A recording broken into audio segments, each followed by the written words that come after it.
আজকে ডিমের পিঠা নেব, সেজন্য আমাদের লাগছে একটি ডিম। ডিমের সাথে আমরা দিয়ে দেবো একটু লবণ, তারপরে দিয়ে দেবো স্বাদ মতো চিনি।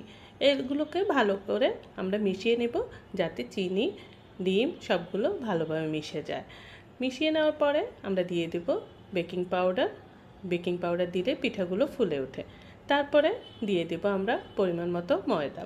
ময়দা দিয়ে আবারও সবগুলো উপকরণ একসাথে মিশিয়ে নেব, ভালোভাবে মিশিয়ে নেব যাতে এগুলোতে দলা পাকানো না থাকে। হাত দিয়ে মথে আমরা একটা রুটির আকারে রুটির ডোর মতো করে নেব। তারপরে রুটির মতো আমরা একটু বেলে নেব। বেলে নিয়ে যার যার পছন্দ মতো শেপ দিয়ে তৈরি করে নিতে পারেন। আমি তো এইভাবে কেটে নিয়েছি।